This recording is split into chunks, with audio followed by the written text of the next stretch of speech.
Hello, I'm JD. On Monday's wrap-up show, I came in and talked about the lovely, gorgeous Jenny McCarthy, who I was in love with before, but after she admitted to liking to choke on cock, I just fell head over heels. So I came in and talked about that, and then later on, Sal came in and talked about his new chompers. So there you go.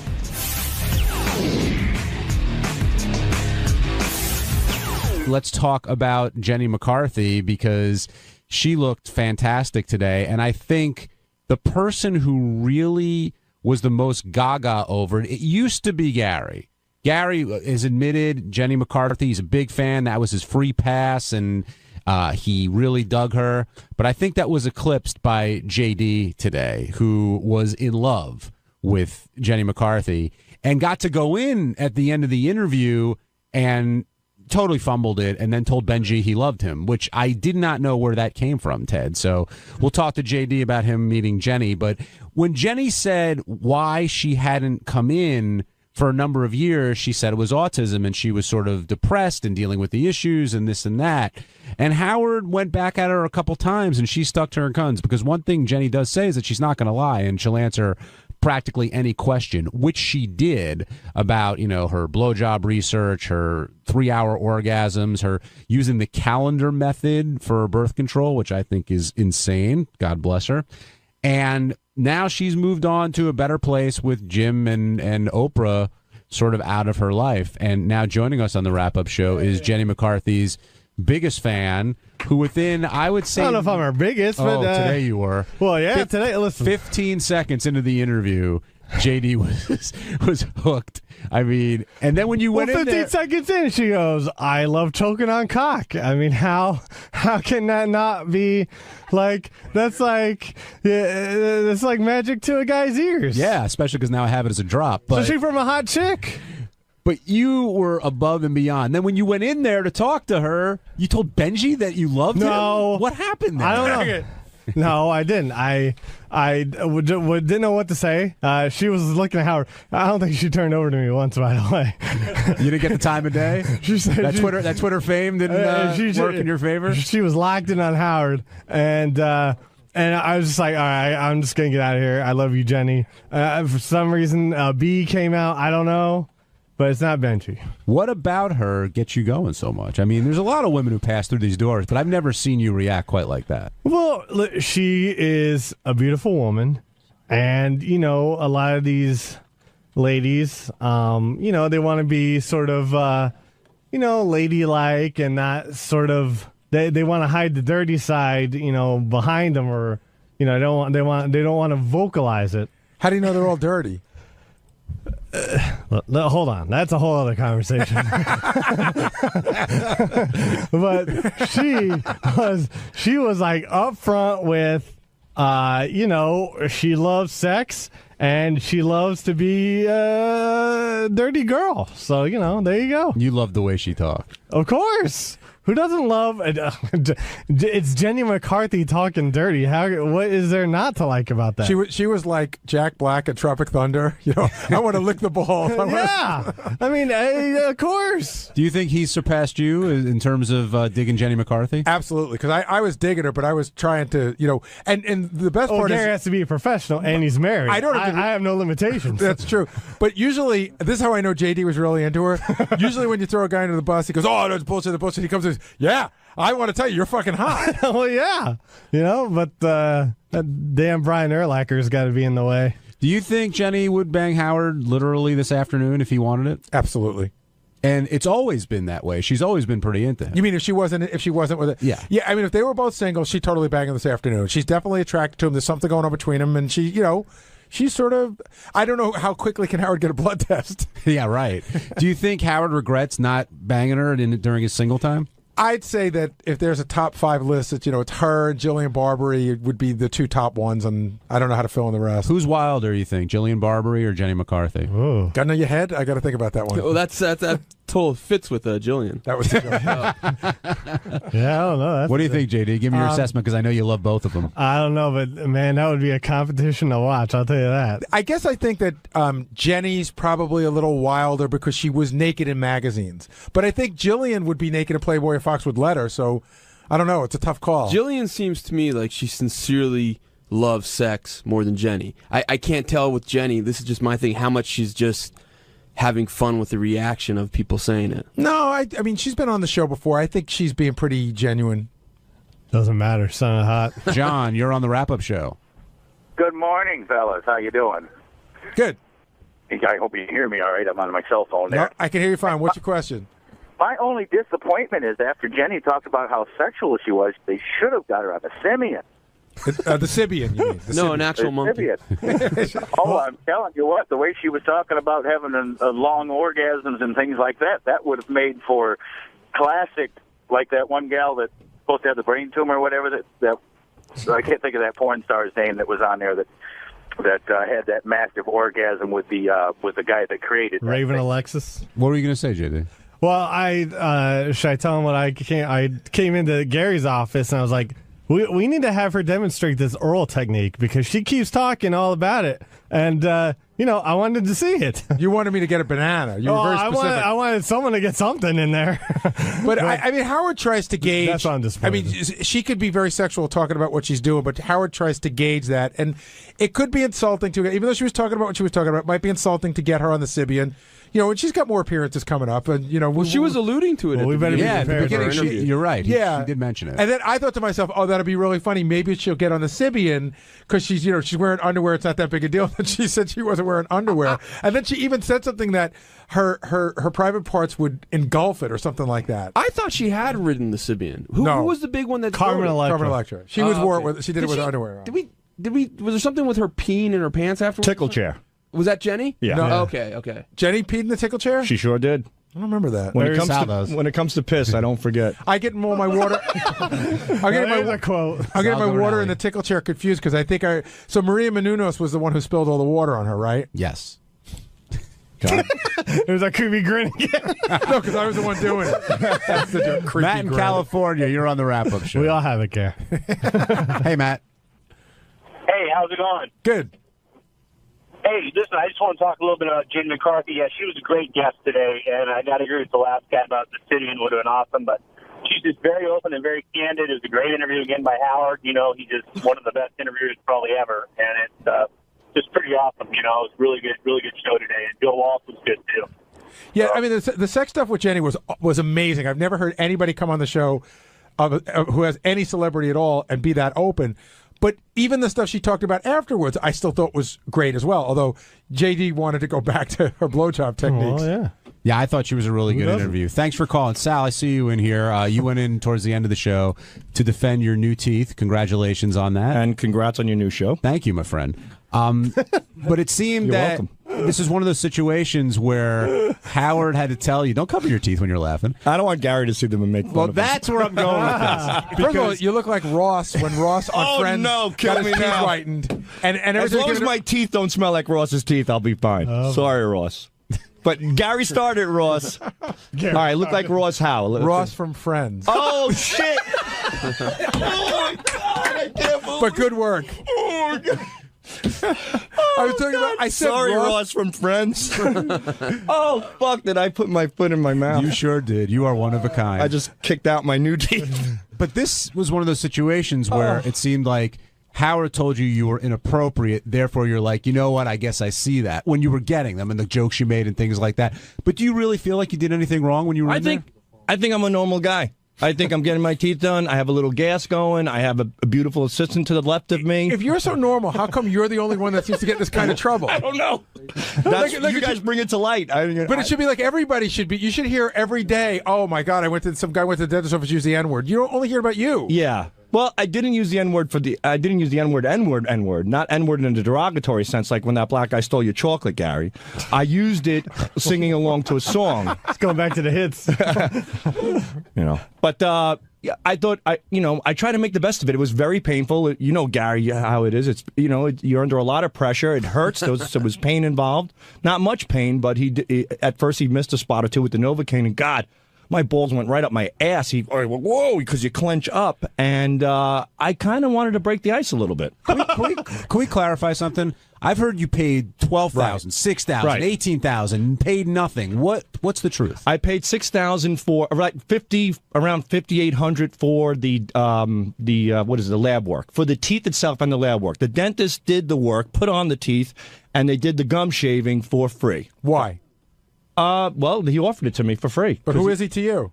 Nobody. Well, I met him through somebody, and he says, look, if you want nice teeth, I can help you out. And he says, I could give you a deal. I'm a fan of the Howard Stern Show. He's a big fan of the show. Because here's the allegation that's going around the back office. Yeah. There was a Page 6 item about it last week. So that basically Yes, I you saw got that. on the air. The rap is you got on the air, gave out the guy's name, got the Page 6 thing, and in exchange you did it for free. I swear on my children, never called Page 6, never did anything like that. There was no barter there. I'm assuming, which makes logical sense to me, that somebody, either the dentist or the dentist's office, leaked that out.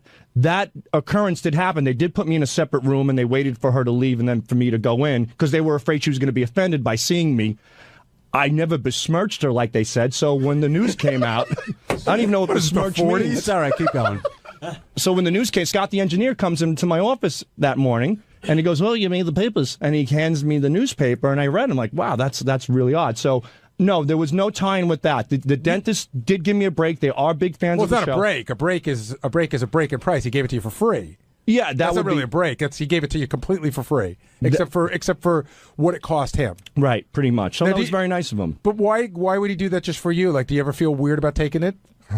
No, I mean, no, he made it perfectly clear that, look, this is what I could do for you, I can help you, and he had no problem with it. So I thank him No, for I'm it. saying, do you have a problem with it? No, I'm 6,000 in the hole in some capacity. And sure, let's not lie and let's not kid each other. The dentist knows, look, I'm on the air, I have nice teeth, and it'll certainly help him. There is a bartering deal there. That's obvious. But he seems to be pleased. He presented it to me, and he did a great job. Sal, and I thank him. One last question. You talked about getting out of a speeding ticket on the way home? Yeah. No, I didn't talk my way out of it. It was just a ticket. How fast were you going? You know what? I was on Long Beach Boulevard. I think that's what it's called, in Long Beach, New Jersey. And apparently, it's 4 lanes. But I was going 51, and it was a 35. What's so funny about that? Because earlier you said you were doing 53 and a 31. Whatever it is. And you we're know. like, I've never seen a 31-mile-an-hour zone in my life. It was right. 35 makes more sense. It's an even, whatever, an odd number, but it's cut off evenly. Jesus Christ. That's all. Do you know that there's not a day that goes by that my son, Lucas, tells one of his friends that I work with a guy who can't find California on the map? I can Swear now. to God. I can now. You guys have educated me quite a bit. It's on the West Coast by the Pacific Ocean. Well done. Hello. I'm Baba Booey. And our Tuesday's wrap-up show, we talked about Lisa G's sweet and greet, which was a big topic of conversation. Howard doesn't seem to be that happy with it. Lisa wouldn't come in and do the show, but there were a lot of people who wanted to come in and talk about it. Here's what happened.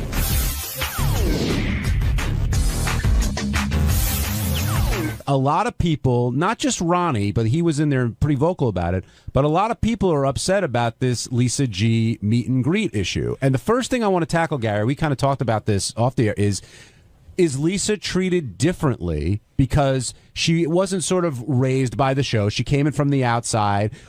Or do you think Howard's not going, Howard could be hitting her harder and he's not for another reason? This is totally my opinion, but the first thing you said, yes, Lisa worked in the business for a very long time before she worked here, so I think Howard sees her as a colleague, even though they may not be equals in the same business. They are in the same business, and there's a totally different way you're treated when you've worked and come to work here as opposed to being raised here. I think I get more shit than Lisa might get just because Lisa had a career before here, and in Howard's eyes, he built my career. What about Ronnie's point, which he's been making for a long time, probably a number of years, I would say, that Lisa isn't a team player? And when you hear, she's doing this, she's not part of the show, or I don't even know what she said. And again, Lisa, you're more than welcome to come down and defend She doesn't work for the Howard yourself. Stern Show. She works for Sirius XM. What kind of comment is that? Yeah, I mean, I think that Lisa has always gotten away with. Ronnie says she's not a team player. She's not participated in things under the guise of I work in the news department. I have a certain reputation to keep up. But I think once you've opened the door to utilizing the show to put on a sweet and greet or whatever you're going to sweet and meet, sweet and greet, whatever it's called, then you have to sort of say, well, I got to be part of the team, which means letting Howard TV come, which means letting Jason come and cover it. And Howard's right. Like, I said this even at K-Rock a bunch of times on the air, almost to my own detriment. I work for the Howard Stern Show. I love that I worked at K-Rock and I work for Tom, but at the end of the day, if Howard says let's pick up and go, I'm going with Howard. But why is Lisa's event getting under Howard's skin? I mean, Benji's got his project. Ronnie's got the block party. I'm not sure what Will has, but all that stuff, why is Howard dwelling on Lisa's? Why is that the one that's really pissing him off? I'm not sure, but I would have to go back to the idea that it's really not providing any sort of entertainment in any way. And you know what? I think he's even a little irked at the block party a little bit. How so? I don't know. He just, I think, and he doesn't like so much being exposed with the show. He likes, everything sort of, he doesn't sell stuff like Bill O'Reilly and Rush Limbaugh or whatever. So he doesn't want to have a whole lot of. He thinks a little. I mean, I don't know. It's trading off the show's name, something like that, and he just doesn't like so much exposed with his stuff. If you go back to the old days of the show, Stuttering John and I went out and did a version of the block party many years ago, and we got our asses handed to us. Right? Then John doubled on back and did a more interesting version of the block party, which was just basically John hiring 3 unbelievable comedians and taking most of the money. And for some reason, Howard didn't seem to mind that. I always wondered why. And again, with the block party, Howard doesn't seem to mind. But there's one thing the block party provides that Lisa has not provided yet, which is a lot of content. Although she's providing content now, I think that the block party comes back to us every week with stories that are fun and interesting for the show. Right. It feeds the Howard Stern show. Right. Therefore, Howard's more tolerant of it. If I don't know if I'm using the right word there. I just wanted to say, too, having been a listener for so many years, I know what not to do going into something like this. Well, like what? Well, like, for example, not putting Howard's name all over an event that he's not going to be a part of. I remember John getting chewed out for Howard Stern and Friends, and then it was Stuttering John and Friends, and, from the Howard Stern show. And Howard Stern's name would be 10 times, 10 times bigger than anybody else's name. Shuley and Friends. No, Shuley and Friends. No, but I make sure that, But Lisa isn't doing that in this No, instance. I'm not saying she is. I'm just saying those, for what Gary was saying was when they used to catch shit in the older days for doing this, it just...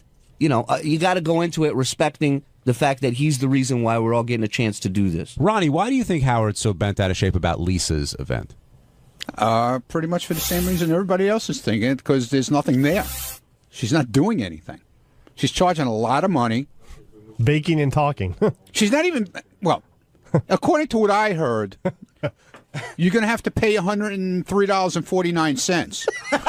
And then you have to pay for your cupcakes and your coffee. Oh, I heard there was a free cupcake. Well, maybe that's from Lisa, but from the place itself, you're gonna, if you want to purchase, if you want coffee, if you want a drink or whatever, you're gonna have to pay for it. Oh, so anything above and beyond the free cupcake is on you. I'm assuming that Lisa's bringing the cupcakes. She's not making anything very clear what she's actually doing. Are you insinuating that while Lisa's meeting and greeting, she may be running a cash bar? I don't know. I think he's more than insinuating that, Gary. I don't know. And I said, Lisa, they're looking for you down at the rap show. I can't come today. I can tell you. There you go. I mean, why aren't you down here defending what you're doing? I will just say this, and I'm not going to give Lisa too hard a time. She should be here to defend herself. She doesn't want to be. I'm not going to hammer her too hard. But today, I was very much like a traffic cop. There were a lot of people coming to me during the show when Lisa was in there telling me this, telling me that, telling me this.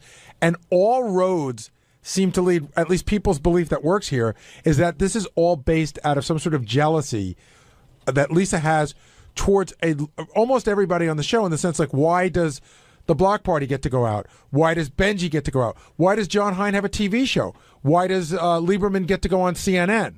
And I'm not saying that it's all based in rational thinking. And like you said, John, you went out and auditioned for the show. She may just be feeling that she's missing something, so this is her attempt at getting something going. Well, but then I would tell her. Can I say something, John? That's what irks me with this whole thing, with this whole thing she's doing, because as soon as Howard started to hammer about it, she brought us into it and like trying to make us the bad guys also. Like we're doing something wrong because he's hammering her. Or we're providing the same amount of entertainment or whatever. Well, she went flat out and said, hey, she's not doing anything less or more than Ronnie and JD are doing. That's not true. What do you do? I host a show.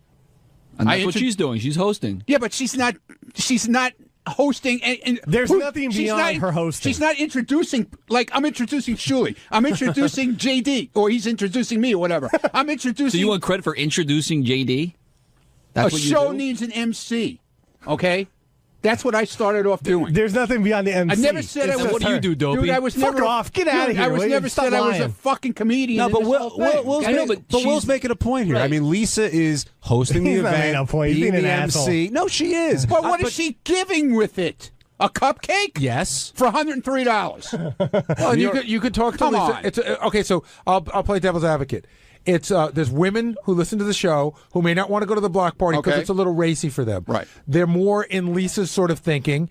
They'd like to hang out with Lisa, talk about what it's like to be a woman on the Howard Stern show, and they'd like to. It's a small gathering, like a cocktail party, not a drunken party like the block party is. And it's a symposium, Fine. if But you don't knock. Why knock us though? Because he's hammering her. Why bring us into it? I'll tell What you do we why. have to do with it? This is my theory. You guys tell me if I'm off here. I think she brings it in because she feels like you and Scott and JD and other people are kind of on the same level as she is, and if you guys can do it, why can't I do it? Because the she brought difference me is- into it too for the same reason. I think. But the difference is, John, we are doing a show. What she is doing is not a show. It's showing up at a bakery and hanging out with fans. That's not a show.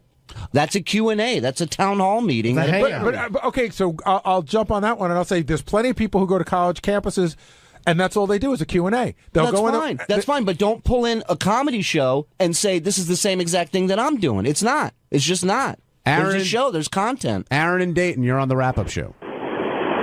Hey, good afternoon again. Can you hear me all right? Yep. Okay. I just wanted to comment. I mean, during the fight week, of course, we heard that Stuttering John got his ass reamed by Howard for going out and, using the show for personal gain. And at this point in the game, everybody on the show, I mean, with the exception of you, John, I mean, you was, somewhat famous beforehand, but everybody at this point, using the show for personal gain and monetary value. But, and of course, at this, what I'm getting at is, I'm sure she's not making a whole lot of bread, and she's putting at a point where she's, giving a little bit to charity. She's also, paying for a venue. She's probably paying for the wine and all that shit, and she's also like Gary said, part of the show. So, all right, so Aaron's sort of defending Lisa here. We and saying pay. she's We doing pay. nothing. We pay for a venue. Yeah, I mean, she's good. That's a weird thing to say because whatever she's paying for or not paying for, she will walk away with a profit of some sort. Yeah, she has no Dude, when we overhead, do the really. block party shows, we pay for a venue. Of course. So I mean, So here's a question John and I were kicking around today. If Lisa said, I'm going to be at the coffee shop for $100, you can come and you get a cupcake and everything, and I'm going to play the violin for an hour. Okay. Would that change your perception of what she's doing? That's a Absolutely. concert. That's a concert. Absolutely. At least she's doing something other than having, 30 people show up and then just sit around and schmooze with them. Anthony, you're on the wrap-up show. Hey, what's going on? I'm a big Shuli fan. I mean, I'm a stand-up comedian. I've moved out here to PA from California, and just the transition there. But, she's promoting the show because she is bringing – she's using the Stern show as saying, I'm bringing the female listeners and trying to make money off that because the block party is just completely different from what she's trying to do. She doesn't have an act. So she's using the show to get the female listeners out there to make money. I mean, she's got to rent a car. But why is it? But why is that wrong? I'm just going to play devil's advocate. Why, if you could say that Shuli and Ronnie are using the show to get male listeners to come out and see male-based humor, even though there's a lot of women there as well. So if Lisa feels she's going to talk to female listeners, why is that wrong? But why does she have to make money of it? If she started to support the show and won a gig, she should be able to be like, hey, I'm Lisa G. Come, get listeners to be more attracted to her, not because I need to make some money. Why should the guys from the block party make money? Shouldn't they just be? Should Shuli's a comedian? Should he because be out there for the joy of making people laugh? Also, would it matter to you? I pay money to go see the block party. I pay money to go see the block party. I was up in Canada and I saw the block party. It was fucking awesome. It was fun. But you But haven't Anthony, people don't have to spend money to go to Lisa's event. They just won't go. Right. The reason I wanted to pick up his call is because he said Lisa's scamming people, and I think that's a poor choice of words because I think Lisa's being very upfront about what she's doing. I don't think there's any scam involved. Well, you know what? We should get Jason down here because he said that he feels like she's scamming people big time. But she's being very upfront about. I mean, I don't think anybody who pays can't walk away surprised with what they're getting. What were you going to say, Benji? Well, would it matter? As I said before, I don't think there's anything wrong, and I think Lisa could say she's putting on an event in a different kind of way, but she's still putting on an event. I don't think there's anything wrong with that, except I felt she was being very hypocritical towards when she was criticizing me. But would you guys say it's any different if, let's say, this cupcake place hired her for an appearance and they paid her? I think that's different because you're not taking money from the listeners. Right. That's a huge difference right there. In other words, the cupcake place paid her. She goes there. Listeners can come for free and meet Lisa. And I think you sort of get the same result, but you're not taking money from the listeners. And I don't think the event itself rubbed people the wrong way. I think the price she came up with, I think, might have rubbed a few people the wrong way. And the word I keep hearing, too, from some people is that there seems to be a sense of entitlement. But I'm not sure for what. Like, Lisa's entitled to make money off the show, or I'm not sure what people think Lisa's entitled to do. But Jason's here. And Jason, we were just talking about how there was a caller on the line who said he felt that Lisa was scamming people. And I said, well, she's definitely not. That's a poor choice of words. She's being very upfront about what she's doing. But you say she's scamming. So, well, I wouldn't use scamming means like, yeah, she's lying to somebody. I think she's exploiting. I think she's ripping off. I think that she... we have a fan base that will pay money to be part of the show, like going to see Shuli and Ronnie's thing. Now you can say, first of all, I don't even like the fact that their show has been lumped in with this Lisa G thing. They are so two totally separate things. I think it's unfair to them to even lump it in. Lisa made a name for herself from this show in the last 10 years, 5 years on this show. 7 years. 7 years. But Lisa will tell you that she was been in New York radio for 23 years before this. Yes, but she is not going on other radio shows to promote this. She's promoting Lisa G, as far as I know, from the Howard Stern show, to go and sit and pay money and see her. To me, that is using the goodwill that Howard has built up with the fan base and is exploiting that. And Howard, who is our boss, can put his name on anything and sell it and make money on it. Stephen King could put his name on any piece of crap book and sell it and make money off it. But they have integrity, and they care more about their fans than Lisa does. So why is this getting under your skin so much, Jace? Because you were like fuming back because there. I know this is going to sound corny, but I love our fans. Like, I really do. I was one of them, and I know how easy it is if you wanted to. Will and I don't know if we have the same draw as Lisa, but Will and I can go out and do this too. We could say, hey, come spend $100 and hang out with me and Will. We're not doing anything. We're just hanging out. I personally think it's disgusting to do something like that. You and Will? I don't want to speak for you, Will. Actually, I'll be at Belmont on Saturday. If you want to buy me free beers, I'm more than open to that. All right. I think I think she hasn't earned the right to do what she's doing. I think that she's doing something that, despite people comparing it to the block party and other events, that isn't even in the same league as those things. And quite frankly, I'm surprised by a lot of what Howard's let go over the years compared to where he was 10, 15 years ago. Chuck, you're on the wrap-up show. How's it going, John? Hey, Chuck, it's JD's dad. Chuck, who wants to chime in? Is this about the Facebook thing, or is this about the Lisa G thing? He wants the exact address to Facebook. I won't stay on too long. First, I enjoyed your show on the fast food mania thing the other day. That was great. Thank you. Thanks for. I appreciate someone in the Harmeyer family watching the show. Thank you. I haven't been able to listen too much of the show, but I wanted to let everybody know that this Friday night I'm going to be at the Fridays in Westchester, and for $50 you can get whatever appetizer you want, and we'll tweet. Hey, Chuck, if I come to you, can I look at like JD's like grammar school pictures and stuff? Can you bring all that crap? Sure. Some of his report cards. It's going to be the eat and tweet. And Chuck, I'm taking from your comments that you think what Lisa's doing isn't right. I think it's hilarious. You know, that anybody would actually pay, but if the event's going to be make some money out of it, more power to her. But so how about the argument that, hey, Lisa's really upfront with what she's doing. She's saying exactly what it is. I mean, why do you think somebody's being taken advantage of in the sense that they don't?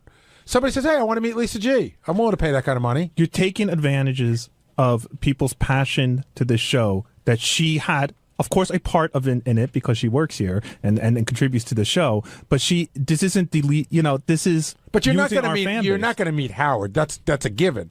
But someone could think that there's one person closer to Howard, and it doesn't somehow matter. they'll work themselves in. You've been with the show since the very beginning. Again, I just remember, and I'm a crazy fan. I admit it. I was a crazy fan, just like half the people who have been hired here. And I would have paid untold amount of money to meet you or to meet. Sal, or I would have waited in line, or got excited to meet High Pitch Eric. And yes, at the end of the day, there's really no one to blame but the person partying with their money who chooses to go to this thing. But she is putting the minimal amount of effort into it. Like even what you were describing, the Chuck stat, if he brought pictures of JD, that's already providing more content than Lisa G is providing. And the report card's an extra. Steve and I were joking the other day, maybe we should sell tickets to us arguing about TV shows. We argue about TV shows all the time. Again, that's still providing more content than what Lisa G appears to be providing at this stupid thing where she is telling our fans, asking our fans to pay money to meet me. She's being very upfront. 10% of the net is going to charity, and that's very generous of her. But I think it's exploitative. I think it's as exploitative as if Howard started putting out junk with his name on it. Chuck, I gotta let you go because a bunch of people on the horn. Anything else you want to say? Give me the horn. Give me the horn. I enjoy the show. Have a good day. Thanks, Chuck. Go check out the Pirates take on the Reds. Ralph Sorella, you're on the wrap-up show. Hey, now. Hi, Ralphie. This is all very muddy. I mean, if you allow for one, you have to allow for all. I mean, whether it's money for a cupcake or money to see a train wreck, it's what people want to pay. And I don't see why Lisa is being, who's Jason to decide what her appearing somewhere is worth to somebody. Well Ralph, the reason why this whole thing started is because Howard says it bothers him and he doesn't know why. So you're pretty close to Howard. Why do you think it bothers him?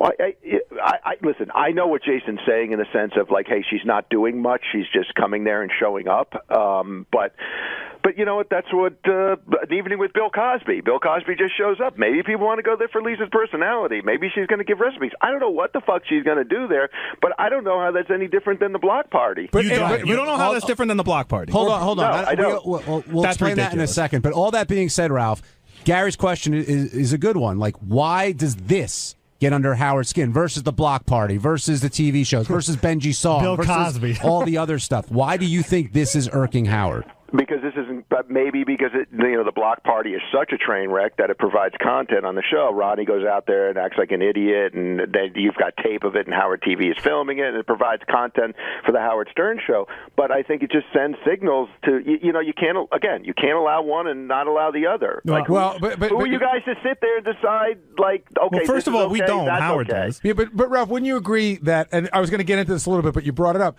Wouldn't you say on this show there's different rules for different people? Absolutely, yeah. So then when you say you have to allow for one, you have to allow for another, really, Howard's running a monarchy. He has to allow for whatever he wants. Yeah, I mean, Artie used to get away with crap that none of us could get away with. That's right. And because he was Artie. Yeah, and that worked out really well. Well, I'm just saying that's what happens under that. Anybody could do whatever anybody wants rules. What Artie was allowed to get away with business-wise had nothing to do with what happened here. No, he got away with a ton of stuff here that we got. If I slept in the office as much as he slept on the air, I don't think I would have been treated with the same kid gloves. Absolutely, because you're not as funny as Artie. No, I'm not. Right. The people are treated differently here. Yeah. And that just doesn't work well. It just sends out a bad message to everybody. But again, I fundamentally disagree with you. I think Ronnie's block party does skirt the line of what Howard used to be angry about in the day when John and Gary tried to go out to do stuff and Howard didn't want it to become the traveling Howard Stern show. And I do think it comes up against that line. But at the end of the day, they're promoting their comedy show. People are buying tickets to their comedy show. I don't know. To me, it's completely different than having a lovely chat with. I will agree that it's different. I don't know if it's completely different. I mean, I think what bothers you is Lisa's looking for a way to make money. Ralph, would you buy a ticket to just see JD and Ronnie, but no comedy? I wouldn't even do that. Me, Gary. Last question: is Howard going to put an end to all this stuff? It's getting to be rubbing up against that area. Hard to say. On Wednesday's wrap-up show, there was a lot of talk about Sal, shockingly, screwing up a game again. And this is one of those situations where Sal doesn't think he's wrong, is told that he's wrong, and then realizes that he's wrong and tries to explain himself, which he can't do. So we heard Sal tell the story about how it was unfair of Howard to call him a sucker.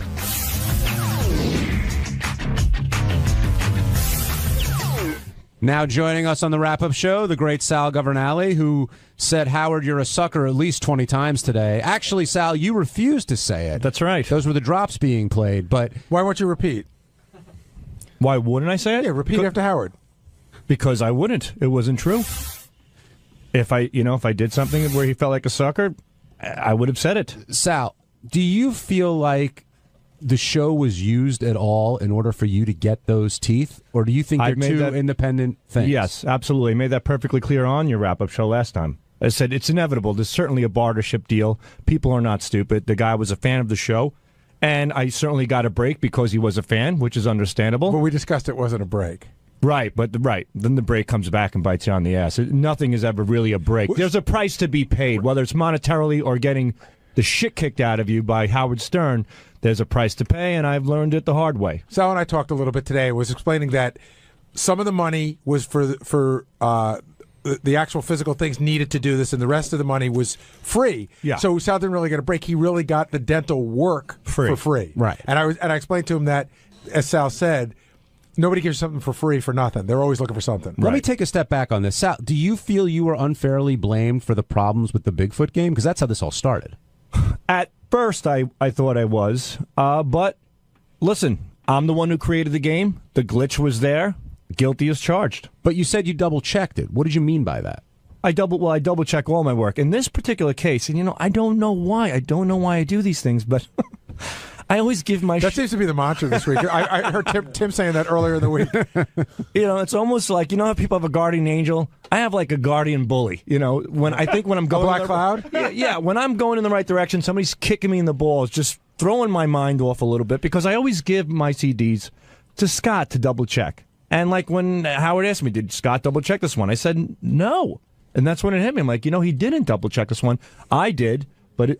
inevitably, it was a screw-up on my part. It's always better to give your stuff to Scott, because then when it screws up, you could blame Scott. Right. What happened was there was a glitch. You saw it. Then you went back and saw that there was a track there. But what we figured out is that Bigfoot's answer was so short. Right? Mm-hmm. It didn't register as a track. It was a track, but it just goes from one track to the next so quickly, which Richard knew, and he said, Sal just sort of forgot you got to add a little time. And by the way, yes. To say something nice about Scott Salem, that's the kind of crap he really catches. Right. Like, I gave him all the impression stuff, and he called me in, he's like, wow, the levels on this are really off on one of them, and we listened to it, and I'm like, good call, and he fixed it, and, that's that his job. And that was my mistake. So I took back that game and double-checked that one.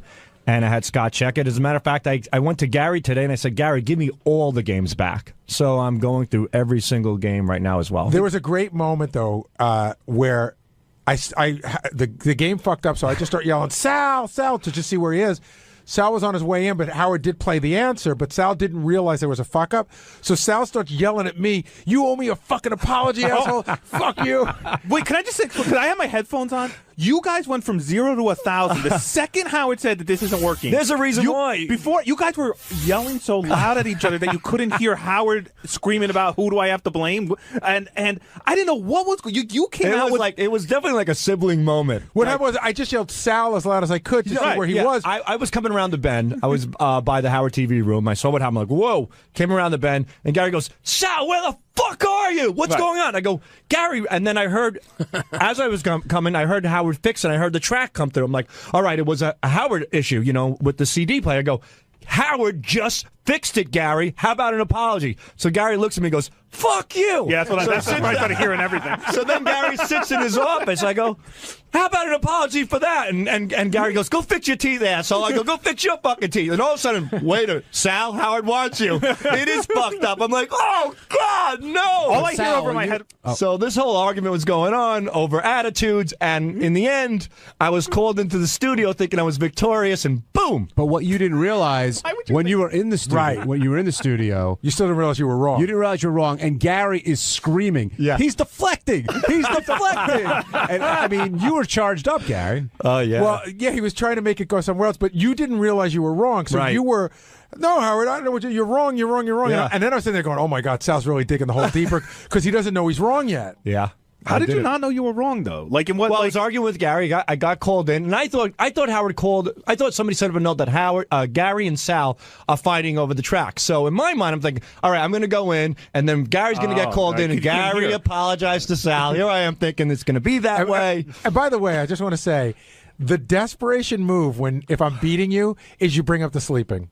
I know, dude. That's a That good was 4 years. I mean, how old is that? Hey, listen, where am I going to go? I get it. I get it. You're drowning and you grab at anything. Anything. But what really, I think, really changed it was, one, I think Howard saw your point a little bit, and I think you were starting to cry. No, I wasn't. That's why I ran in. I got worked up, but I certainly wasn't starting to cry. I wasn't going to run in with the camera until I looked at the monitor and saw how worked up you were. And I'm like, I better get the fuck in What there. was bringing you to tears? The fact that Howard thought Nothing you were brought- lying, or Were you emotional in any way? you were would Sal? say? You were over the top at a certain. It was the whole sucker thing, and he said you outsmarted me. I would never. That's just It's impossible. Well, no, it's not. It's impossible to outsmart Howard Stern, in my opinion. Yes, in any Yes, that's capacity. what I'm saying. So, and he kept going with that and the whole Howard sucker thing, and I'm like, this is just crazy, and that's why I just snapped. And he threatened to break up you and Richard. And I Right. know to you that's blasphemy, but it seemed like it might be going there. If it goes there, it goes there. And you know what? You'll see the results. Rich and I are a think tank. We work every day. We bounce ideas off of each other. We work great together. It's like breaking up Captain and Tennille. Is that a bad thing? Yeah, Sal, actually, they got divorced and she had a much better career. Sal, if this happens, keep It's your like mouth, breaking up Donnie Marie. Keep your mouth shut, because the way Howard described it on the air, you will be getting your own office, and Richard will be sharing an office with I would Scott. hate that. I would hate. You would I rather want- share with I'd- Scott? I would be in a bathroom with Richard. I would be in a dumpster with Richard. But if you and Richard together isn't an option, wouldn't you rather be alone than be paired up with Scott the engineer? I don't know. My brain can't even go there. That's like saying you're separating a child from me. I'm not kidding. Are you ready You're for a grown man. Are you ready for a world, say in 3.5 years, where the show ends and everybody has to go out and do their own thing? Are you and Richard going out as a team, or are you going to go out and do your own thing? It all depends. If we want it, right now we're planning as a team, but we also can do our own thing as well. Let me tell you something from experience. If you're a team, one of you end up stabbing each other in the back. It's just what happens when two guys that work team up on something and live together. I don't know about that.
Another old friend of the show.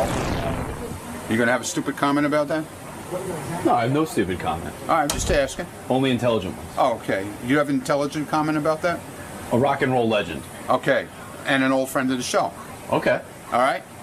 And we're gonna bring him in. Well, what's his name? Joe Walsh. You're rusty, man. You're old. I'm old. Says the guy in the tinted glasses. Mr. Joe Walsh, welcome back, sir. Thank you. How you doing? Good. How about yourself? Pretty good. Got a new album out? Got a new album out. Analog Man. One of the rare times I didn't stay up all night to come into the show. So you're feeling actually fresh. Slept. That should impress Howard. Right here, sir. Okay. There we go. So you're feeling fresh. You're raring to go, today. I'm fresh and I'm ready to go. I hope he is. Oh, absolutely. Because I bet he's really nervous right now. You guys are old friends. You guys have been. We're old friends from golly. I don't want to figure out how old. But the new album's called Analog Man? Analog Man. First album in 20 years. All right, we'll see you in the studio. Okay. Good to be here. He looks good. Like his skin is good. But I'm saying for a guy who's been through what he's been through. Right. It's pretty amazing. And he looks It's great. almost unfair. Because, He looks like, really... I would have done all that too. That's right. He looks really healthy. Yeah, like he works out, I think. But I mean, he had a long time of, fucking up his body. Analog Man is his first solo album in 20 years. He says his wife is the one that got him back in the studio. It's Ringo Starr's sister-in-law, by the way, his wife of 3 years Yeah, now. isn't that weird? Yeah. He sounds very happy, he's healthy, he's sober, he loves his new wife, everything's great. Do you almost think musically, like Joe's in his own sort of genre? Like, I was thinking about this, that just to discuss a little bit. Like, he's not like a Led Zeppelin guy. He's not like He's not huge. He's not like a super, but he's been in a super group. But he's been big on his own. But he's overlooked, kind of. Oh yeah, like when you talk about the top 10 greatest guitarists of all times, why Joe's name is, it's always like Buddy Guy. Yeah. It's a lot of old black guys. I think a lot of people took him out of the running because he was such a goof. That's right. Right. No, he did act goofy for a long time. Sorry, go ahead. He talks about how he talks to Ringo Starr for advice. He's very unaffected by his fame. Stevie Nicks, clearly sounds like she's still in love with him. She says that they broke up because they both had heavy cocaine addictions. But basically says he was the love of her life, and he's the only man she'll ever really love. Something like that. It was pretty quiet. I mean, I heard it, but I knew about the Don Henley thing, but I never knew about her and Joe. Joe, come on in. Joe Walsh from the legendary Eagles, of course. Look at you. Gary salivating over here. You look good, my man. Take a seat. Hi, how are you? He looks real good. Good to see you. Yeah, he does look good. You look good. Are you amazed? Like, you're so healthy now. You look terrific. You look like a different man from the guy I knew back when. I am. You are a completely different man. Yeah. Yeah, and it's strange even being in the room with you now because it's a whole different energy. I never That's knew. because I didn't stay up all night. Well, I never knew the Joe I was going to get. Yeah.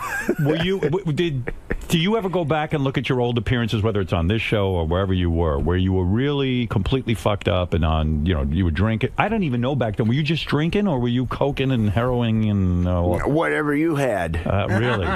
It was what bad. I did. Right. Till you were out, and then I left. Did you ever figure out, to be serious, did you ever figure out what it was that kind of made you crazy enough to want to destroy your body and destroy your mind? There had to be something really behind that, right? Well, being an alcoholic. No, but I'm saying there's a reason one becomes an alcoholic, don't you think? Or do you think it's just a disease that randomly hits somebody? I always think there's some psychological basis that your father was even, like, maybe it goes back to your parents. It is probably hereditary, yeah. But I tell you what happened for me. Right. I wrote some songs that were pretty good. Right. When I was high. James Gang Rides Again came out, did really good. Right. Made that when I was high. So I made a mistake of thinking it was a winning formula. Right. I played some concerts in front of people when I was high, and they loved you. Well, they were high too. But, right. Yeah. but then later, when I didn't do an album, when I did an album that didn't do so good, I thought, well, I'm not nearly high enough. Right. Oh. And I chased it. Robin. Hey. Hey. Hi. But was it the kind of thing where you strike me as a happy-go-lucky kind of guy, but the truth is you're not, because all of that stuff what you're describing is a guy who really wants to be successful. That success was so important to you that you said, oh, I know the winning formula. I'll drink, I'll get high, and then I'll write great music. So it really did matter to you whether you were successful or not. You weren't sort of a happy-go-lucky guy. Maybe it was a reaction to, oh, my God, maybe this will be the secret to my success. You were really hungry for success. Very subtly. Yeah. All of that stuff convinces you that you can't do anything without it. Right. and it's got you. You think that's it? Yeah. It's that simple. Yeah. You don't think it was your relationship with your parents? I mean, I don't know what it was like for you living at home. Geez, I don't know. You know, every case is different. If you grew up in an alcoholic family, chances are you're going to be alcoholic. Your mom and dad were alcoholics? There's always that at different times, yeah. Right. So when you see drinking as part of the family life, it doesn't seem like such a bad thing to be doing. When I grew up, it was the 50s, and we would have these family picnics, and everybody drank. Including you. My aunts drank, my uncles drank, my cousins drank. If you were an adults drank. Right. That was just the norm when I was a kid. And it occurred to me that my whole family probably has been rip-roaring drunk for the last 500 years. Right. That was just the norm. How hard was it for you to get sober? Hardest thing I ever did. Yeah, and now you're happy, right? I hear reports on you because I care about you, and when I hear you're so happy now, I really do get happy for you because think about all your contemporaries. A lot of guys died who were even less fucked up. A lot of guys we know, aren't around anymore. Yeah, who you thinking about that didn't make it? I'm thinking Bellucci, Kennison, right. And Keith Moon. And it's kind of sad, too, because if you get that second chance, if you live long enough and you kind of get sober, you go, oh, wow, you think about those guys. They were cut down in their prime. Yeah. And do you think music... See, I happen to think you're one of the greatest guitar players, and I'm not saying it because you're here, but I do. I think the riffs and the songs you came up with were brilliant, especially James Gang stuff, and then when you went to the Eagles, I felt you really improved that band like tenfold. But yet, do you think... when it comes to, I don't know, the rock and roll intelligentsia or whoever they are, but do you think, or critics, do you think, such a thing? Yeah, do you think you get criticized or you're not thought of right up there in the upper echelon because your past behavior, because you were so drunk and so outrageous? Do you think that your legend got kind of knocked down to a degree? Were you taken less seriously? I'm not really concerned with that. But you are. Because you're the guy who sat there and drank because you destroyed your own body because you thought that was the formula for success. So you do care about your place in history, right? Musically. Yeah, but I'm not done yet. No, I know you're not. But I'm saying I don't. When I see the list in Rolling Stone of the top 10 guitarists in the world, Joe's not on it. Yeah, and I don't quite know why. You really are. Do you still practice your guitar every day? Yeah. It's that important to you? I try and play every day, yeah. Is it true you take guitar lessons to this day?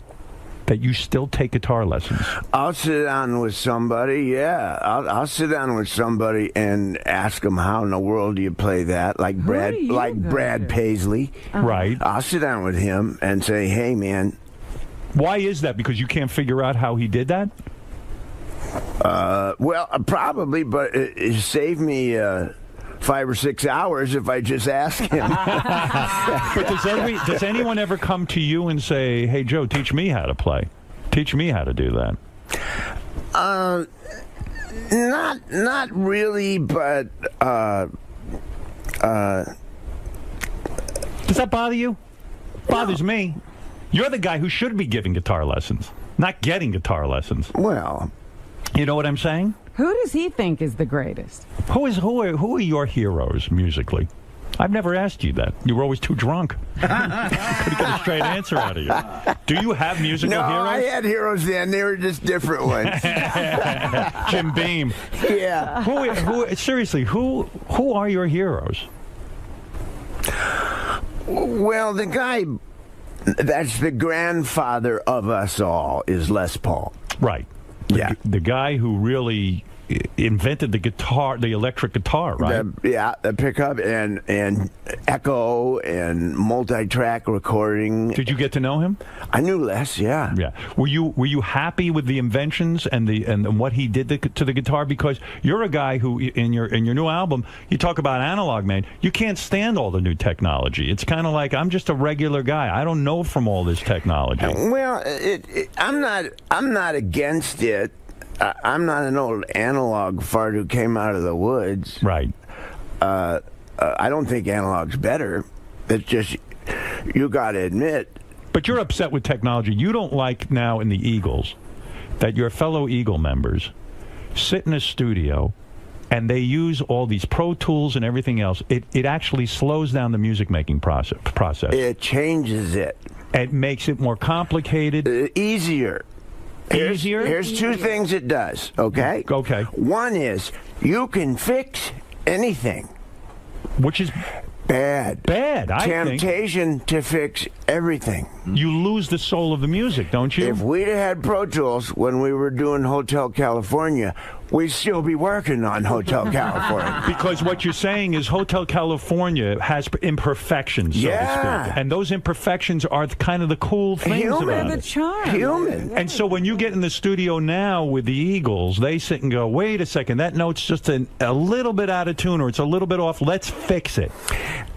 We've always been like that to some degree. Right. But the great temptation with Pro Tools is to go ahead and fix everything when you don't need to. Do you have enough of a voice in that band? I know you've got to sort of watch your P's and Q's with some of the band members, but do you have enough of a voice in that band to say, guys, stop. We're in a studio. What made us great, why Hotel California works, is because there are mistakes on it. It's not a perfect piece of music. Nothing is. Well, but it's real. I wouldn't single out the Eagles.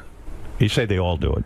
Everybody does it. But you are in the Eagles. It's a hazard of Pro Tools. It's a hazard of digital technology. There's one other thing I want to say. Yeah. The temptation with digital technology is to start with a drum machine. Right. That's virtual. Yes. And put that down. And then build up the track with virtual instruments, which are all in the computer, and build up the thing like a kit. And it never sounds quite as good. No. In the old days, you got some guys in a room, you mic'd them, and you pushed record, and you got the performance. Right, and isn't there something that comes out of that performance when a guy's sitting there, a drummer, live, and all of a sudden he goes, wait a second, I have an idea. What if I hit it this way? Or you go, wait, I got a better riff. Or that's the magic of being in a studio with a bunch of guys. That's rock and roll from 1954 to 1962. But when you recorded the last Eagles album, and by the way, the album did well. I mean, there was an experiment, too. You sold it through Walmart, and it sold really, really well. And this is a tough day and age to sell music. Yeah. So the experience for you was not the same. Were you all in the studio at the same time, or was it all done with building it up one at a time? There's a temptation. Right. To do it that way. Do you put up a protest in the band, or you just go along with the flow? I go along with the flow. We do it various ways depending on what we're trying to accomplish. Is it liberating now that you have a solo record out because you don't have to deal with the, I'm not going to call it nonsense, but the politics of the Eagles? Is it a liberating experience for you to go in and do it your way? It's, what do I say?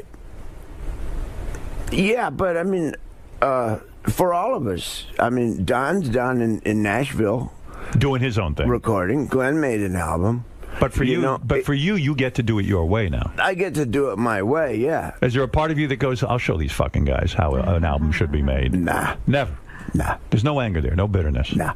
Have you given up all your friends from the old days? In other words, you used to come in with a boatload of characters that were hanging around. I'm talking about the days when you got my entourage. You had an entourage of guys who could drink you under the table. You know, there was the bass player, Rick the bass player. Are you done with those guys? Are they bad influences, so to speak, on you, or triggers for you? Well, Rick's exempt. Right. He plays with Neil Young now. Yes. He's cleaned up. He's doing great. That's good. For him. Yeah. You have to change all your friends. I know. You have to. Yeah, or else you get sucked into the vortex. Yeah. Yeah. Well, you were another one. We felt like we were the friends that got, and we never did all that stuff with you. Yeah, but we were good for a influence. while, you didn't come see us. Yeah, were we part of the problem? Someone stole my identity, Robbie. Yeah. You know, when I was thinking about you, there was a great... I know you're happily married now. You've been married, what, 3 years? 3 years. Oddly enough, to Ringo Starr's sister-in-law? No. Wait, your wife is... Are you sure? Do you know who you're married to? What is he, Ringo? Yes, I do. Yeah, who are you married to? My wife is the little sister of Ringo's wife. Barbara Bach? Right. Yes. And you are now happily married. It's the part of me that was missing. Because I remember you in the old days. You know, listen, you were high, and women were commodities. You used a lot of women, and they used you. I mean, it was a mutual use. They used you for your fame and your money and your power. Well, sometimes I think Joe forgot when he was on the road that he had another woman somewhere. Right. But did you have a whole epiphany about women? Like that changed your attitude toward women too? Well, the first thing that you can't do when you try to get sober is have a relationship. Right. They say that's the worst thing. Yeah. So I did that for a while. You did. You did all the wrong stuff. You sabotaged your recovery by being in a relationship with a woman during it. Yeah. Yeah. Yeah. And that didn't work good. So they're right about that. Yeah. These people know what they're talking about. Yeah. It didn't work good because she becomes your drug, right? Or a reason to drink. In other words, you'd start fighting with a woman, the relationship gets too heated up, you haven't worked on yourself enough, and then boom, everything goes kablooey and you need a drink. Women are a great reason to drink. Wouldn't you agree? Yeah. Probably just any relationship with anybody is a reason to drink. Like Joe's so charming, nothing could be a problem about Well, you know what? I think like Joe, I have problems with everybody, so I think anyone would make me drink. There you go. Man or woman. There you go. So, congratulations on your marriage, by the way. Oh, thanks. Yeah. I'm glad we're both happy. Yeah, no, very, very happy. Yeah. I really am. I mean, I understand what you say. To get a real partner. Yes. You know? And to feel good about that situation is remarkable. And it's the part of me that was missing. But don't you think it's the change in you that allows you to have that with a woman? Yeah. That's what it is. Yeah. Yeah. You had to grow up. I couldn't have had any relationship like I was. Did you go back and say to any of the women you were with, and I'm sure you hurt some women and some women hurt you, but did you go back? Even remember, you used to have the great joke, my ex-wife plaintiff. Yeah, did you call plaintiff? Did you ever call plaintiff and say, which one? Any of them. I made amends to a lot of people. You did? Yeah. Was that hard? No. Once you do it, does it unlock something in you? Like, does it open up your heart? Yeah. It does? Yeah. And so you would call, did you call your ex-wives? Mm-hmm. And you said to them, look, I'm sorry I put you through hell. I'm sorry I did all I put you through hell. Were they all receptive to that, or did some of them say, you know what, Joe, fuck yourself? There was both. Both of those. Some people say, I understand. I'm glad you're sober. Some people say, up yours. And some people say, I don't believe you. In other words, the important thing is me. You said it. I'm better for it. Right. And what is it? If it's a phone call or a meeting, and you go there and you confess to them that you were shit or whatever, you were confused. Yeah, you look them in the eye and you tell them, hey, I was really a bad person to you, and I regret it, and I'm sorry. Wow. Boy, that's heavy. That's hard. It's heavy, but I mean, that's part of recovery. Because you live in all that garbage. You constantly, even now, everybody goes into the past and digs around in a pile of stuff. Right. And you look for something to be mad about. Right. You look for something to get in a bad mood about, and you attach an emotion to it. And then you're in a bad mood, and none of that exists. All that anger is in you. Yeah. If you clear that out by making amends, you stand a chance. Right. Well, it's a tough... I tell you what, that is not an easy assignment. Has he decided to have more children? No, you're not having more kids, are you? No, I have lots. Yeah. How many kids? I saw one of your daughters on a TV show. Lucy. She's a very talented girl. Yeah. Yeah. She wants to make it in the music business. She's also acting. She's pretty serious about acting. Good-looking girl, too. Yeah, she's nice. Yeah. And then I saw they got you on the show, too. They schlepped you out. I was like, oh, poor Joe. Well, I showed up for her. Yeah, right, I know.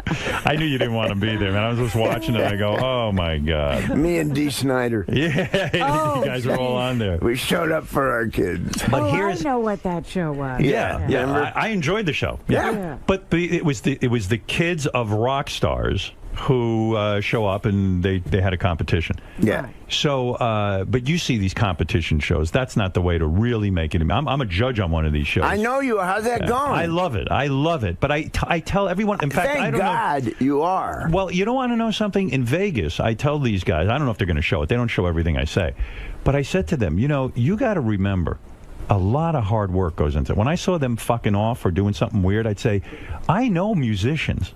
And these guys work their ass off. They might look happy-go-lucky, but how many hours did you spend in your life not only sitting alone in a room with the guitar, but also going out on the road and playing in front of people and learning that, even if you're playing in front of two people, life can really suck and it's not that easy. I mean, there's a lot of hard years. There's no quick fix, right? It's your 10,000 hours. Your 10,000 hours. And you put them in. Yeah. Yeah. And you have too. Yeah, I mean, we all do. You used to sell mattresses. I did. I still do. I was shocked to learn, though, in your life, one of the great romances was Stevie Nicks of Fleetwood Mac. And this was kept on the down low, even during your whacked out years. Yeah. How'd you do that? But she says you were the love of her life and probably still are. What, is she one of those people you had to call and make amends to? Wow. She's special. She was in love. One of the greatest songwriters ever, right? Stevie Nicks. Yeah. No? Well, am I wrong? I mean, songwriters, in the big picture, all of us from the 70s are memorable and notable, but I mean, the greatest songwriters are like guys from the 30s and 40s. And do you really believe that? You don't believe Jimi Hendrix was a great songwriter? Paul Simon? Yeah. Okay. You don't consider yourself a great songwriter? Well, I don't think it's fair to say one of the best ever to anybody. But what a powerful couple, Stevie Nicks and Joe Walsh. Stevie's very high on the list. Were you in love with her? Did they write together? I don't know. Did you guys ever write together? She helped me do the Confessor album. No kidding.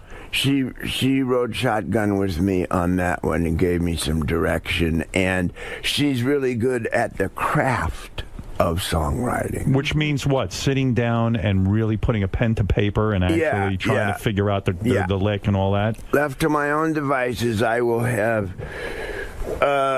85 pieces of paper with a couple words on each. Right. And people like her and my wife Marjorie now help me get 85 words on one piece of paper. How do they help you do that? I mean, you're a songwriter. It's a creative process for you. How do they focus you to take all those 85 slips of paper and combine them into a song? Well, my wife is a closer. That's what she does. When I say it's the part of me that was missing, I got a little attention deficit. Right.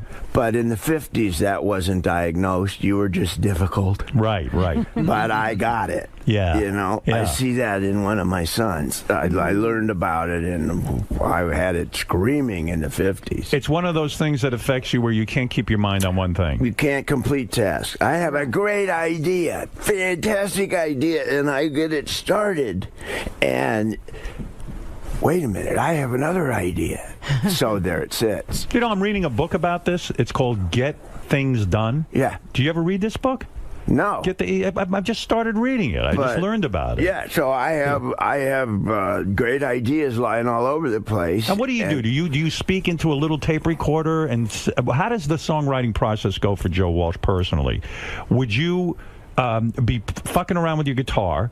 You start to, pick at a few notes and go, that's cool? Or do you hear the song in your head first? You once told me years ago, you always have a song in your head. Yeah. But how do you get it out physically? Because don't you go, oh, my God, this is good. I don't want to lose this. What do you do? What's the first thing you do? So you don't forget it. Well, you can carry around a little recorder. Do you do that? And put ideas down. When I remember to, yeah. Because you need a giant inbox, so to speak. But by that I mean, you need a place that whenever you get an idea, you just put it in there so you don't have to sit and worry. Didn't that worry you when you had a great hook or something and you'd say, oh, shit, I can't forget it, I can't, or you didn't care? It depends. When I was wasted, I would write it down, except in the morning, it didn't make any sense. Okay, a song like "Life's Been Good So Far," "Life's Been Good So Far." You're standing around one day. Do you hear the words first or the music? Usually the music. The music. Yeah. You heard. It's real abstract, and I think it's the same for all of us.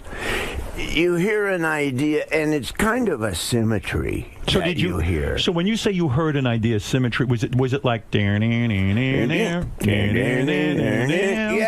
a matter of fact, yeah. That's what you heard. Yeah. And then you go, I don't know what the fuck to do with that. Well, you go, okay, there's something. Right. Now, what do you do with that? You go over to a tape recorder and you go. I kind of have a place in my head that it goes with different drawers. Really? And you retain this? Yeah. I wonder I'm wondering, why don't you think this is something you've heard before? You know, like you're humming somebody else's tune. I'm amazed that I would sit there and think how many songs he forgot that are in that drawer. Well, think of how many songs never got written that people had. Yeah, Robin, you're right. Whatever you just said, I forgot. Yeah, sometimes you think it's something you heard. Yeah, right. Well, that's where you go, aha. Right. You mess around with old blues licks, and you mess around, and you realize, boy, this is fantastic. Oops. Except it's a Hendrix lick. And you think, oh, well, start again. But once in a while, you get a nibble. Did you ever meet Hendrix? Yeah. Oh, you did? Yeah. Did you ever get to play with him? Not live. Not live. Backstage. You went backstage. Where was this? Youngstown, Ohio. Back in the early 70s? Yeah. Okay. And you're what? Doing a concert? Yeah. James Gang concert at that point? James Gang, Hendrix, and Sly and the Family Stone. All on the same bill. Wow. Well, remember in those days? Wow, yeah. You had 3 headliners on a show. And who opened that show? We did. The James Gang. Yeah. Unbelievable. What a show. Yeah. And then Sly and the Family Stone, and then I guess Hendrix. Well, Sly never came out of his dressing room. Yeah, right. But there's another guy. I mean, he's a difficult guy, right? He's had his problems. Yeah. And I don't think he ever came out of them like you Still did. going through it, yeah. I don't think he made it. No. Do you ever see him around? No. No. He's like a recluse. There's been Sly sightings, but yeah. Yeah, I saw him on some award show or something. Yeah, but a few months ago, we were reading that he was in a trailer parked outside somebody's house. Right. Yeah. Yeah. Thank God you didn't go that route. Yeah. Well, yeah. Yeah. And does that give you the shakes at night sometimes? You go, shit, I could have really, really fucked up. Oh, yeah. Yeah. I am so grateful to be alive and sober. So Hendrix is backstage. And what happened? He's backstage. We're in a like dressing room. Oh. Which is like where a hockey team changes or something, you know. Not glamorous. So yeah, right. and he's there, and I finish, and we finish, and we're in the same dressing room. So he's sitting playing his guitar, and I come in with mine. Right. And you have a jam session, so to speak. A little bit. Yeah. I showed him my guitar, and he showed me his. Do you get intimidated by a guy like that? Nah, he was a wonderful guy. Of course, I'm intimidated. By his talent, I mean.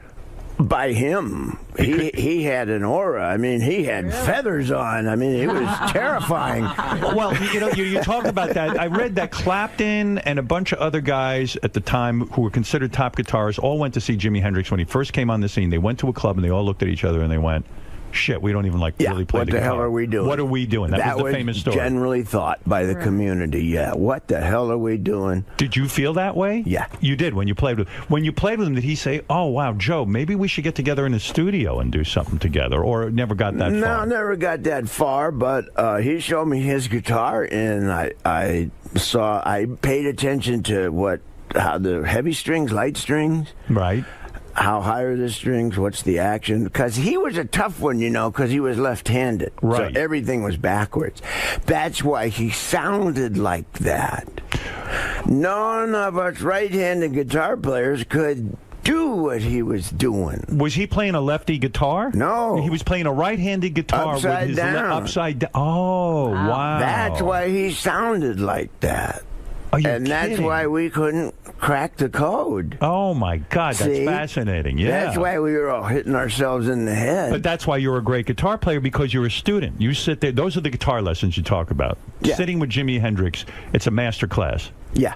Wow. Even if it's 3 or 4 minutes. Right. And I had a Les Paul, and he looked at that, and he was really, really nice, and just a good guy. Isn't it You weird know? too? Because Hendrix is, of course, remembered for his music, but also for the excesses, like the drug taking, fucking chicks, getting plaster cast on his dick. It takes away from his legend in a way. You know, it really does. That's the way it was back then. That's all I can say. Yeah. You could get away with a lot of stuff back then that you can't now. Right. You probably noticed. Yeah. Oh, yeah. It's a whole different universe, isn't it? Yeah. And Joe, where do you think rock and roll is going? Speaking of back then and today, you know, like there's not rock radio stations. Boy, Robin, that's a good one, you know. Is rock dead? Yeah, I think so, pretty Yeah. much. It's pretty dead because there's not a lot of rock and roll radio stations. And we were talking about this on the show the other day.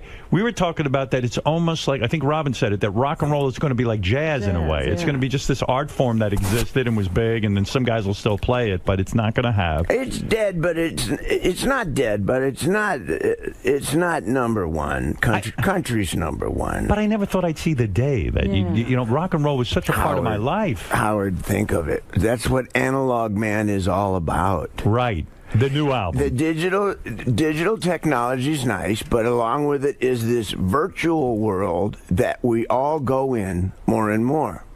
Yeah. And it doesn't exist. It's in a computer. It's an illusion. And we sit in chairs. Our bodies sit in chairs for hours waiting for our minds to come back. Yeah. I like side B. Right. I like cart machines. You know, it's different, man. It's different for us. Yeah. And the problem with with the digital technology, right? It ate the record business. It did, yeah. It ate radio. So you're not on Twitter, are you? It ate intellectual property. Mm-hmm. Doesn't that drive you crazy as an artist that, you know, a guy who's like you, like a musician who comes up now, they can't even sell a record because everything's out there for free. People don't go and buy DVDs and CDs. I know. They rip them off and that. It does seem unfair, right? People ask me, what advice do you have for the upcoming musician? I don't have any. I'm trying to figure it out, too. What is your game plan with the new CD? In other words, it's hitting the stores, I think, today, right? Tomorrow, all right? And you have a new single out. But what's the game plan? Can you really... Well, I guess you could go around the country and play these songs. It's almost like starting over. Joe Walsh is one of the biggest names in rock, and yet it's almost like you're starting over again. You got to go out, play for audiences, and introduce them to this music. It's a fresh start for me. So what are you going to do? What's the game plan? Well, the deal with everything is, in lieu of record companies, the way to do it now is the social network. You have to get visible. Yes. If you can make people aware that you have a record out, they'll find it. Right. So your game plan is to use social media and sort of get because like look at some of the great artists. Paul McCartney just came out with an album. Nobody gave a shit. You know what I mean? Paul McCartney. It's like everyone has an even playing field now. There's nowhere to go. There's nowhere to bank on your name. It's just that you know. I feel great for guys like you who have an audience already, and you can go out and do a James Gang tour, or you could go do a Joe Walsh tour, or you could do an Eagles tour. So you're fine. Nothing's going to bother you. But when you put out new music like you just have, that's the conundrum. That's the thing that you can't figure out. You can't assume that you're going to have a hit record. No. What's platinum now? 50,000 copies? That's right. Go make a living doing that. Woo! Right. How many records how many records between the Eagles and the James Gang have you sold? And Joe Walsh solo stuff? I don't know. You never counted it up? I lost count after about 85,000. I was counting them on my fingers. Somebody, you mean you really don't know, Joe? Isn't that an impressive number to know for yourself and look back and say, you know what, I can reflect on that number? Probably, but in that category, I'm not really that big of a fish. Look at somebody like Jeff Lynne. Now, Jeff Lynne produced your new record. Yeah. Jeff Lynne was, of course, of Electric Light Orchestra, ELO, and he's a great that legendary. guy sold some records. Did he? Yeah. More than you? ELO, I think so. But if you count the Eagles, in well, your record Eagles, set, yeah, okay, Eagles. Eagles are one of the biggest selling bands of all time. Yeah, Hotel California, Hotel I think, California isn't that the alone. one album that I think that's the #1 album for the Eagles ever? Greatest hits. Greatest The hits. greatest hits. Yeah, Oh, we wow. go back and forth with Michael Jackson. What's the best song you ever wrote? Seriously, out of all the songs. I have, I don't know if it was Funk 49, Walk Away. I don't know. I could name Rosemary. Rosewood Bitters. Rosewood Bitters is more. I think all these great songs. What is the greatest song you ever wrote that you're most proud The of? one you love the most. Yeah. Eagles wise, I co-wrote "Life in the Fast Lane" with Great John song. and Glenn. Right. Yeah. Solo wise, probably Rocky Mountain Way. Yeah, what a song. Do you still stop and listen to that on the radio? I mean, it's on the radio all the time on classic rock stations. If you hear it, will you stop and listen to it and go, man, that's a good fucking record? Or will Who you wrote just that? Yeah, will you just tune by and say I don't want to hear it again? One of the things that makes it magic is it's a bunch of guys playing in a room. Right. Rocky Mountain Way. Yeah. You're listening to how it was made. That groove Yeah. you can't do with Pro Tools. No. And you remember when you came up with that, or were you so drunk? Like, was that part of your drunken formula where, like, hey, I get really high and I write? Do you remember any of that process of writing that great song? Yeah. Oh, you do? Yeah. What was the process on that one? I was in Colorado. Right. I had left the James Gang. I was worried that I might have made a mistake. It's scary. Yeah. Yeah. Yeah. Because that was a successful entity. Yeah. Right. Yeah, we were doing fine. Why did you leave?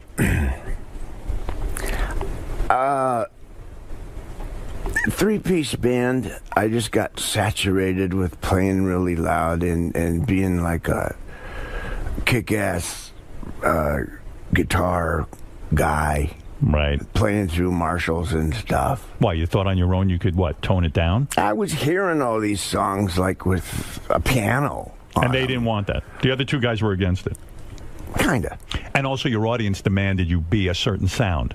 So Yeah. if you went to a piano, you were afraid the audience would reject. So you just said, fuck it, I'll leave the whole thing. Yeah. Did those guys want to kill you for breaking up something successful? No.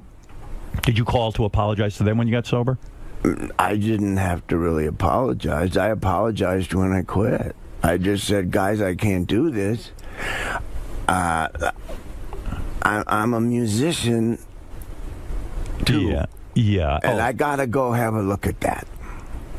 And so so you were scared, you were in Colorado. I'm in Colorado, okay, and I have an album done, which was the Barnstorm album, the first solo album I did, and I'm mowing the lawn. And you were mowing the lawn? I was mowing the lawn, yeah. Rock stars mow lawns? I didn't have any words for Rocky Mountain Way, but we had the track done. Right. And I'm just dead in the water about this song. What is it about? You mean you just hear music? There's no vocal. There's no tune, really, except that. If there were words, I hear where they go. But you don't have the actual words. I don't know what they are. So how do they come to you? Well, I'm mowing the lawn. I look up, and there's the front range of the Rocky Mountains with snow on them in the summer. Right. And it knocked me back because it was just beautiful. And I thought, well, I have committed. I'm in Colorado. It's too late to regret the James Gang. The Rocky Mountain Way is better than the way I had because the music was better. And I got the word bam. And he's telling us this, tells us that, changes it every day. That's about the James Gang's manager. Right. We don't need the ladies crying because the story's sad. That's giving up the regret of leaving the James Gang. And I got all those words all at once, and I ran into the house to write the words down. And the lawnmower kept going over into the neighbor's yard and ate the garden. It was an expensive song to write, but... Oh, I got the chills when you tell me that. Yeah, that's incredible. I get the chills because that's such a fucking cool process. I wish I had that ability. Yeah, that is amazing. Do you have trouble with your neighbors? You had a problem where some neighbor was like stalking you or something, or you had to go to court with the guy, or there was something, he came over with an... Oh, yeah, that guy. What happened there? He finds pieces of property and builds houses on them. Right. And they shouldn't really have houses on them. Right. But he has friends at City Hall. Oh. And, it's a complicated life. I was wishing he wasn't doing that. Right. So I didn't help him. I see. He got frustrated with you. And he got frustrated, yeah. I see. Yeah. It's complicated being Joe Walsh sometimes. But now it seems like it's a lot simpler. You get the wife, you're happy. Oh, it's so much simpler. Now, let me say that Joe Walsh's new solo album, Analog Man, is in stores tomorrow. Tomorrow. Hey, I didn't finish that thought, though, with Stevie Nicks. Yeah. I mean, you two became this couple, and she says you are the love of her life. All those songs were about Joe? Yeah. She wrote one about me, yeah. What was the big one about you? Joe? Joe just fell asleep. Yeah. He's thinking of the name. I'm trying to I'm embarrassed. I don't Was it a remember. Fleetwood Mac song, or was it from one of her solos? One of her solos. One of her solo albums? Yeah. Yeah. Stand there. Has anyone ever wrote a song for you? Hell no. I wish you No, would. that's how the song goes. Stupid. Oh, shit. When are you going to write a song about me? Actually, I got a... That's a good idea. Yeah, I got an email from Leslie West. He claims he has an idea. He was thinking of me. He wants to write a song about me. I'm very honored. That's flattering. I feel like a hot chick. Well, you better wait till you hear it first. Yeah. Give my best to Leslie. I will. You know, he lost his leg. Yeah. Yeah, and but he's doing well. Yeah. He has a great spirit about him. He's a great guy. And a great guitar player. Yes, he is. Yes. Now, there's a guy that could probably be on Rolling Stone's list. Yes. Where the hell's he? Exactly. He's not on the list either? That's right. Well, anyway, the legendary Joe Walsh, who is doing so well, happily married now. Happily Very happy married. for Joe. And Ringo is your brother-in-law. My brother-in-law. Do Do you you guys hang? get together? Yeah, we hang. You do. Do you sign autographs? Joe, do you sign autographs? Because Ringo has stopped signing everything. That was I signed his name for him. You do. That's why he got me. Ringo comes over the house, and it's like a family get-together. Yeah. That's kind of fun. I mean, that's an interesting thing. Yeah, He look says, at that. sign all these albums for me. I'm done. You get along with each other? Very well. You do. You know, he's so down to earth, Paul too, for Yeah. what those guys have been through. Right. And the really good positive energy. And in terms of a family, I got this huge family that came along with my wife, and it's a dynamic I'd never been around because they're really close. And learning to be part of is one of the things that has opened me up. Right. And made me feel, given me confidence, which is something I never had. That's why I drank. Yeah. Well, I'm glad you're Yeah. not drinking. I'm glad you're healthy. So having Ringo, his insight and his wisdom has helped me with my life and as a human being, besides the music part of it. Yeah, he seems like a real good. I mean, I don't. I got to know Paul McCartney a little bit. What a amazing guy. Yeah. I mean, something else. Yeah. I always say, you know, you talk about guys who strip it down, so to speak, who are analog men. I was talking the other day. I heard a song of his that I hadn't heard in years. It was from his first solo album after he left the Beatles. It was Turn It Up. What's the name of that song? Ooh You. Ooh You. And I love this song, Ooh You, but it's so fucking stripped down. And in fact, he's in a studio doing it, and he says, turn it up. He's talking to the engineer. It became part of the song. Yeah. That's the shit I like. That's analog. That's analog. That's what we're talking about. Yeah. You and Ringo, you and Ringo ever swap sisters? Would that ever happen? Like you do him? Howard, I'm not going to stoop to that mentality. Let's go get our asses waxed. Right. Listen, this. Oh, and by the way, the single is "Lucky That Way." I'll play a little. Is that right? I want to hear. Yeah. Let me see. "Lucky That Way" sounds like your life now. Joe Walsh, the new solo album "Analog Man." And that's in stores tomorrow.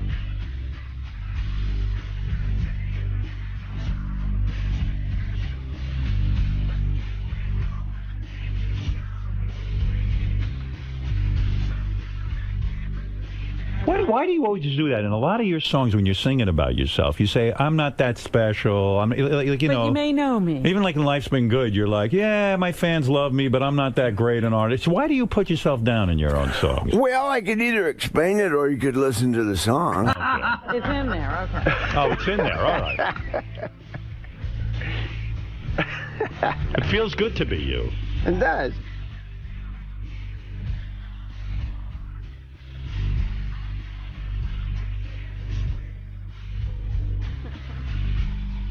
Listen to the chorus. I am. Oh, yeah. But here comes the chorus. When you wrote you had a Maserati, did you really have the Maserati? It would be logical. But do you really have the palm trees in the swimming pool now? Yeah. You do? Yeah. Here we go.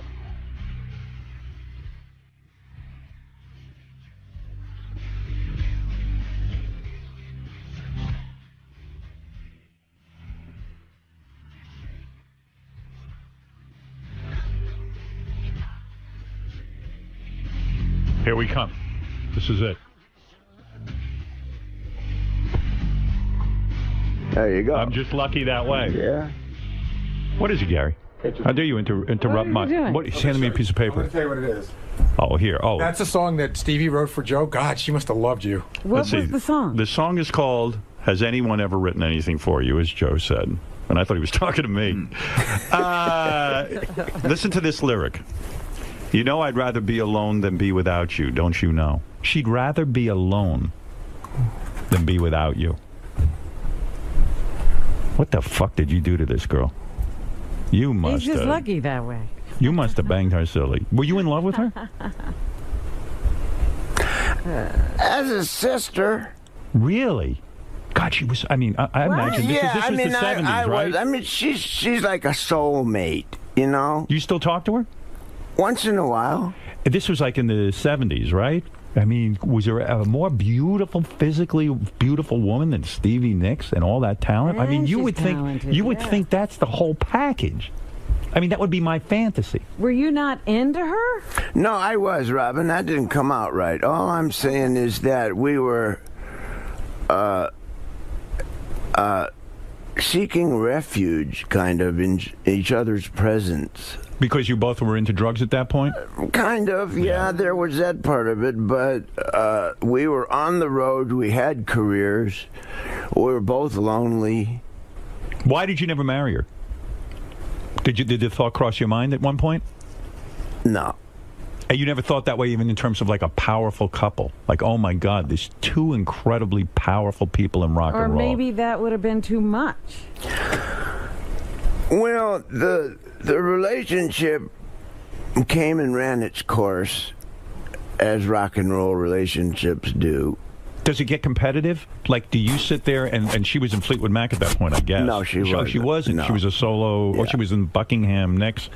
Yeah. And does it get competitive? Is that the problem? Like, you could never really marry another singer-songwriter because the two of you sit there and drive each other nuts with that stuff, career?